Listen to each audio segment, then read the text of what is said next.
What if I told you that a piece of paper could alter the course of history? That's exactly what happened with the Oslo Accords, a series of agreements intended to bring peace to the Middle East, but instead ignited a powder keg of controversy. In the early 1990s, the world watched as Israeli Prime Minister Yitzhak Rabin and Palestine Liberation Organization, PLO, leader Yasser Arafat shook hands on the White House lawn. The goal? To end decades of conflict between their peoples. The means? A document known as the Oslo Accords. In this agreement, a new plan was laid out. Area A, making up 18% of the total land, would be under Palestinian control. On the other hand, Area C, accounting for 60% of the land, would remain under Israeli control.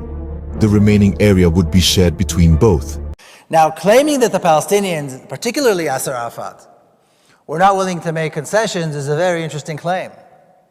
Because under the leadership of Yasser Arafat, the Palestinians were ready to give up 80% of Palestine, establish a Palestinian state in the West Bank and Gaza, but no less than the West Bank and Gaza, the entire West Bank and Gaza and East Jerusalem.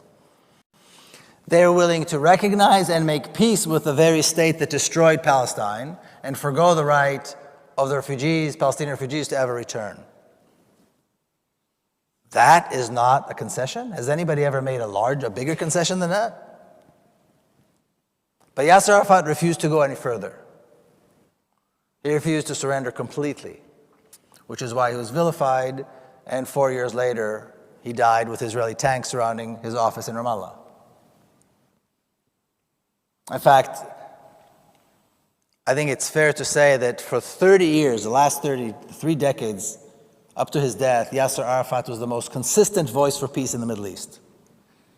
However, for this plan to be implemented, a number of steps needed to be taken. One of the most crucial was the phased withdrawal of the Israeli military from the Palestinian territories it had occupied since 1967. Additionally, authority would need to be transferred to a Palestinian administration. But not everyone was on board with these concessions. Right-wing Israelis had no desire to give the Palestinians any concessions, vehemently opposing any agreements with the PLO, which they labeled a terrorist organization. Israeli settlers also feared that the accords would lead to their eviction from the settlements in the occupied territories. There were about 500,000, the Jewish population in Palestine numbered about 500,000 people. This was the generation of my grandparents who immigrated there, and my parents who were born there.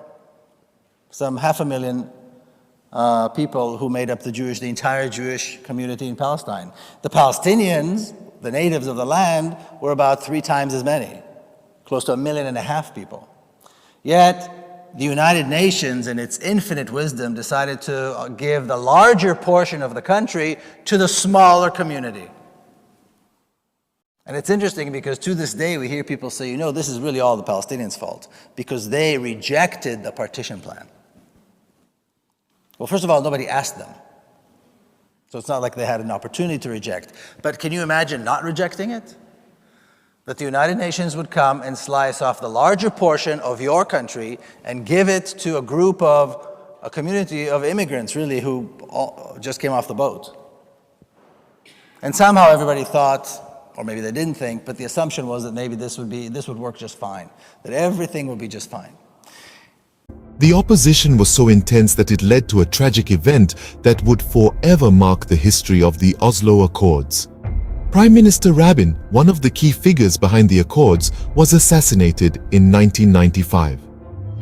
Among those who had threatened Rabin before his death was Itamar Ben-Gvir, who is now Israel's National Security Minister. In conclusion, consider this: the Palestinian leader agreed to control a scant 18% of the land that, in the eyes of many, had been unjustly taken by Israel. After the assassinations of Rabin and the death of Arafat and the subsequent collapse of the Oslo Accords, it's understandable why the Palestinians may not have agreed to the terms.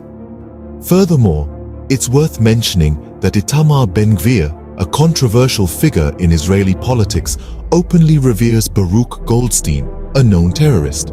This too adds another layer of tension to the already strained relations between the two sides. That's the story of the Oslo Accords, a tale of hope, controversy, and ultimately deep disappointment. A tale that reminds us that the road to peace is often fraught with unexpected detours and heartbreaking setbacks.